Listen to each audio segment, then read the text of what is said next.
Yo, shalom. Early morning, man. So, I'm gonna drop a video on just coming to America shit, man. My thoughts on the coming to America. Man, that movie was fucking terrible. Terrible. I mean, they brought back all the old actors. That was good. Because when you make like a sequel and change the characters, that just make it whack. I think they did that with Spartacus and a couple of other ones. I think the original guy from Spartacus died with Friday, and they had Smokey in it, and shit. Because you kind of get attached to certain actors, acting out. That's like Rocky coming back without Sylvester Stallone, or a Terminator without Arnold Schwarzenegger, somebody else playing the Terminator. So they kept the characters good, but the whole plot of the movie was just like totally thrown off. Well, I'll bring it back from the first one. The first one, you had Eddie Murphy coming out of Zamunda. He leave a virgin, a humble, submissive virgin, because your wife is supposed to be a reflection of you. We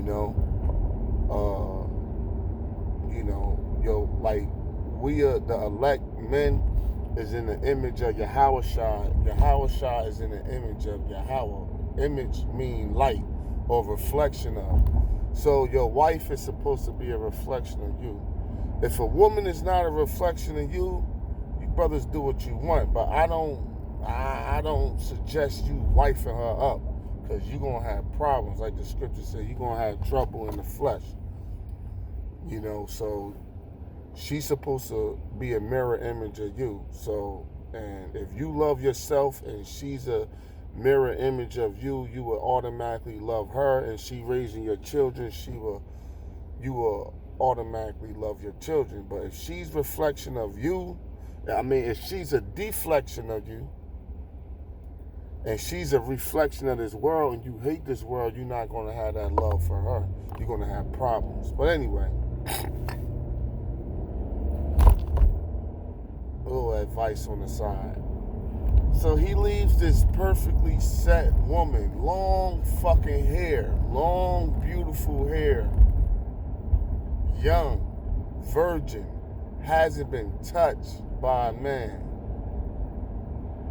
to fly to America to meet, because listen, Jeremiah 6:2, the woman here is like straight demoralized.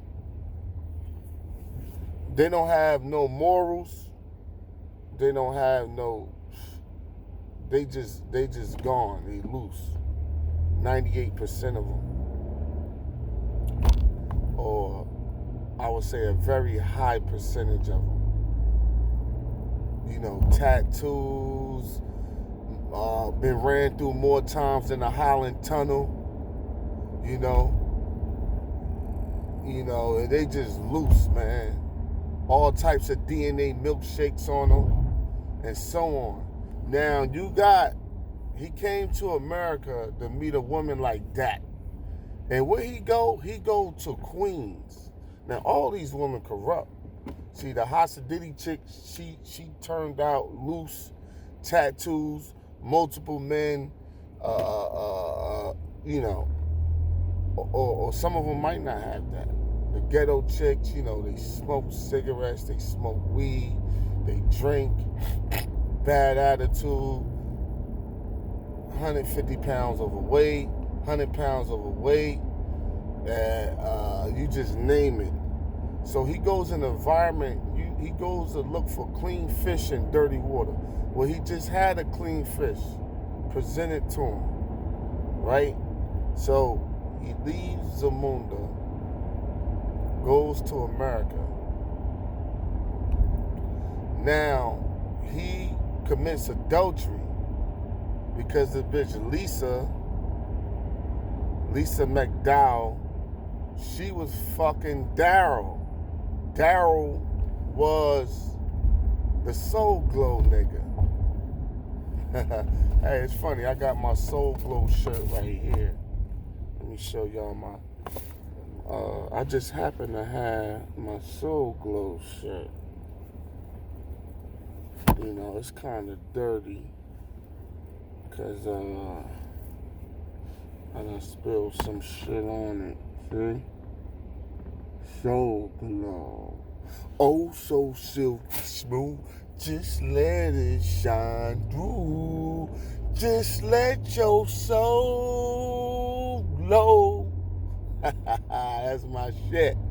See, the first one was a shit. You know, brothers quote that to this day. But anyway, this fool, like the plot of the movie, right?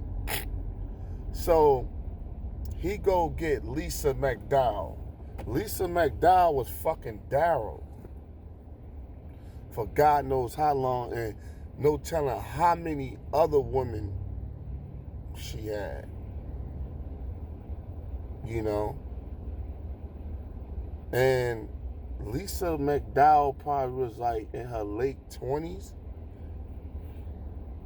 Because he said, what, like 30 years ago.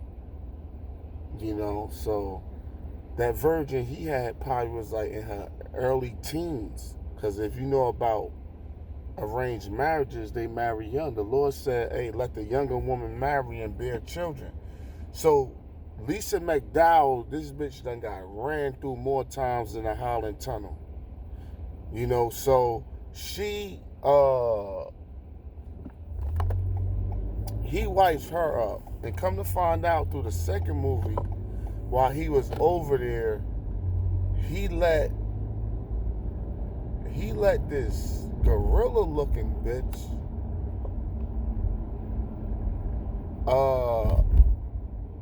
rape him, basically.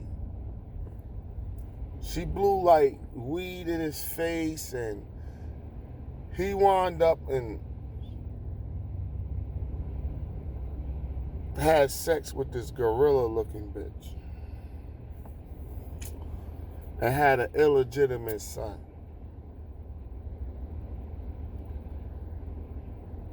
Before he even had sex with Lisa McDowell, right? So he take Lisa back to Zamunda. They had 3 girls. First of all, as a king, you could sleep, you know, you could have multiple wives, you know. He was having sex with his bathers, because his father was like a G. You know, King Joffrey Joe was a motherfucking G, man. You know? He would remember, because King Joffrey Joe, he was like, yo, you don't have sex with your bathers? And he said that in front of his wife, the queen, in the first one. So that shows that masculine energy.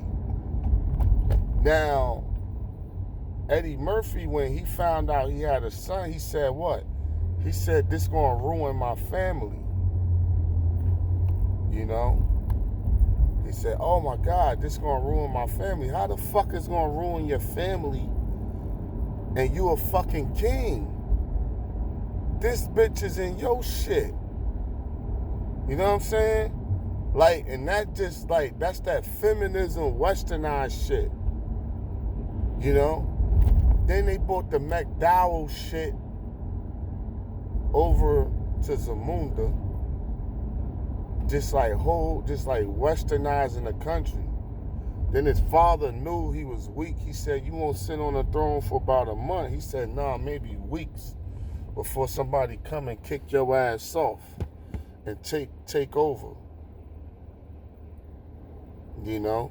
And that's what Wesley Snipes, the general, was like, listen, man, you either like have an arranged marriage with me, or I'm gonna just take your shit over. Now, when King Joffrey Joe was doing that shit, he wouldn't have did no shit like that. He probably would have got aired the fuck out. Excuse my French, but I'm just a little upset right now, just thinking about this movie. So then he had his daughters, his 3 daughters, kicking his ass. Then he passed the throne down. He demote his firstborn son, break years of Zamunda, my phone about to die, of Zamunda heritage. His father said, remember my words before I die. You need a male heir. So he break years of Zamunda heritage and give the throne to his daughter as the queen. The queen is the son's wife. So how the fuck, if the son was the king, how the fuck he the king and his daughter, his sister, the queen? That shit don't make sense. But this that westernized woman empowerment queen of heaven shit. So the whole plot of the movie was fucking stupid, man. Was stupid. Then the nigga in the barbershop, he said, I got a brownstone worth 10, 15 million, which they are now worth that to this day. You got a brownstone in Brooklyn, you definitely could get about that. If you bought one like in the 90s when there was like 300,000, early 90s when like Best-Buy and all that shit was turned up. But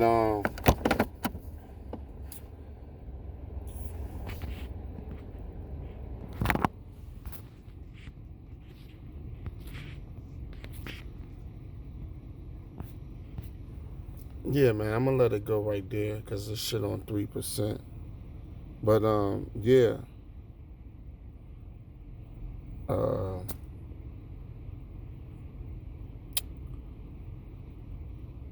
What else? Man, the movie was just, it was terrible, man. Feminism, woman empowerment to the fullest. His wife was disrespecting him in his own fucking home. You know, getting drunk, cursing him out. Then she said, you slept with women getting them pregnant. I ain't gonna even mention the other men I slept with. And you a king. But that's what you get for wifing up a thought. They say turning a hoe to a housewife is like hiring an applicant for a job with all the disqualifications, with all the disqualifiers. And that's what he did, man. So anyway, man, with that, shalom, man.